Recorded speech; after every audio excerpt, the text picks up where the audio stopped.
For this learning objective, we'll show the effects on our contribution margin of changes in our variable costs, our fixed costs, our selling price, and our sales volume.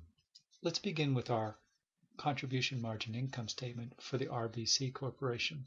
Recall, we're selling 500 bicycles at a price of $500 a piece and variable cost of $300 per unit, and our contribution margin is $100,000.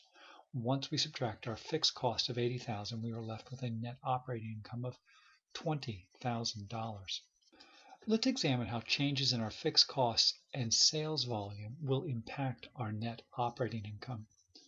What is the profit impact if RBC can increase unit sales from 500 to 540 bikes by increasing our monthly advertising expense by $10,000? Our revenues will increase to $270,000. This is 540 bikes times $500 per bike. Our fixed expenses were going to increase by $10,000, so they increase from $80,000 to $90,000. So while our contribution margin increases by $8,000, our fixed costs go up by $10,000. Thus, our net operating income drops by $2,000. A shortcut solution using incremental analysis would take our 40 additional bikes, multiplying it by $200, which is our contribution margin per bike, to see we would have an increase in our contribution margin of $8,000, which is not enough to cover the $10,000 increase in our advertising expense. Thus, the $2,000 decrease in our net operating income. So we can either go with an incremental approach, or we can prepare a full contribution margin, which shows our $2,000 decrease in net operating income. Let's examine how changes in our variable cost and sales volume will impact our net operating income. What is the profit impact if RBC can use higher quality raw materials? Thus, we would increase our variable costs by $10 per unit. They would increase from $300 to $310. But we expect that would generate an increase in our unit sales from 500 to 580 bicycles per month. Our sales revenue would be $290,000. That's the 580 bikes times $500 a bike. Our variable cost would be $179,800, which is the 580 bikes times $310 variable cost per unit. Recall the $10 increase. This gives us a contribution margin of $110,200. Since we had no change in our fixed costs, our net operating income will increase to $30,200. This is a $10,200 increase. What impact will a change in fixed cost, selling price, and volume have on our net operating income? Let's assume that RBC cuts its selling price from $500 to $480. That's $20 per unit. At the same time, it increases its monthly advertising budget by $15,000 per month. And in doing these two things, we expect our sales to increase from 500 to 650 units. Let's begin with sales.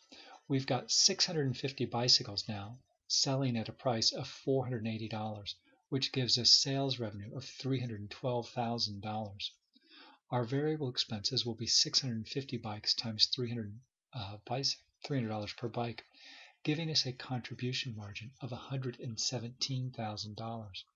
Since our fixed cost increased by $15,000, they rise from $80,000 to $95,000, which will give us a net operating income under our new plan of $22,000, an increase of $2,000. A shortcut solution using incremental analysis would take our 650 bicycles that we plan to sell by our reduced contribution margin, which we recall dropped from $200 per bike to $180 per bike when we lowered our selling price by $20. This would give us a contribution margin of $117,000. Since our fixed costs were now going to go up to $95,000, our net operating income would be $22,000. So again, we can get the same answer using a shortcut or incremental approach by simply looking at the contribution margin minus our fixed costs, or we can look at the full contribution margin income statement. Under our full income statement approach, we would have calculated total sales minus our variable expense to get to that same $117,000 contribution margin. Then we would subtract our fixed cost to get our new net operating income. Let's look at one final scenario where we change variable cost, fixed cost, and our sales volume. RBC pays a $15 sales commission per bike instead of paying salespersons a flat salary that currently totals $6,000 per month, and we think that it would increase unit sales from 500 to 575 bikes. So again, we're going to reduce our salaries or fixed costs by $6,000 per month, but increase our variable cost per bike by $15 per bike. That's the sales commission. And we anticipate an increase in sales. Let's look at our new contribution margin income statement. Sales will be $287,500, which will be our 575 bikes times $500 per bike.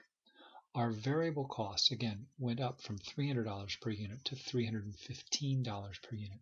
So our total variable cost will be $181,125. Once we subtract our variable cost from our sales revenue, we find a contribution margin of $106,375. But since we've lowered our fixed costs by $6,000 per month from $80,000 to $74,000, we find our new net operating income will be $32,375. This is a $12,375 increase. So if we can accomplish this level of increase in sales with a change in our sales compensation structure, it would be a good idea. Data for the Herman Corporation are shown below. Fixed expenses are $30,000 per month, and the company is selling 2,000 units per month. The marketing manager argues that a $5,000 increase in the monthly advertising budget would increase monthly sales by $9,000 should the advertising budget be increased. We're given our common size income statement, which shows us our variable expenses as a percentage of sales and our variable expenses and unit selling prices. Let's go ahead and calculate our current contribution margin income statement or current budget. Our current sales are $180,000. That's $90 per unit times 2,000 units. Our variable expenses are $126,000. That's $63 per unit times 2,000 units, which means our contribution margin is $54,000. That's sales minus our $126,000 in variable cost. Our current net operating income then is $24,000, which is the $54,000 contribution margin minus our fixed expenses of $30,000. Our contribution margin ratio is 30%, which is our sales of 100% minus 70% variable expense ratio, or our $54,000 contribution margin divided by $180,000 in sales. We're told that a $9,000 increase in sales would result from a $5,000 increase in our monthly advertising budget. So sales would increase from $180,000 to $189,000. Our variable costs are 70% of sales, so our variable expenses will be $189 times 70%, or $132,300. Our contribution margin then will be $56,700. And our fixed expenses, recall, we're going to increase from $30,000 to $35,000 because of the increase in monthly advertising of $5,000 per month. This means our net operating income will actually decrease from $24,000 to $21,700. This doesn't look like a good idea. Let's consider an alternative solution. Our increase in sales was going to be $9,000. If we multiply this by our 30% contribution margin ratio, we can see that our $9,000 increase in sales will result in a $2,700 increase in our contribution margin. Once we subtract our increase in fixed cost of $5,000, we'll see that this change will indeed decrease our net operating income by $2,300. Let's consider another alternative plan. Management is also considering using higher quality components that would increase our variable cost by $2 per unit. So our variable cost would increase from $63 to $65. We expect that the higher quality product would lead to an increase in sales by 10% per month. So sales would increase from 2,000 units to 2,200 units, should we adopt the higher quality components. Let's begin by calculating our current selling price of $90 per unit, which doesn't change. We subtract our $63 current expense would have given us a contribution margin of $27 per unit. But since our variable costs have gone up by $2, our contribution margin per unit decreases from $27 to $25 per unit. If we multiply this by the number of units sold, which was 2,200, we get a new contribution margin of $55,000. Since there is no change in our fixed costs, they remain at $30,000. This proposed change would result in an increase in our net operating income of $1,000.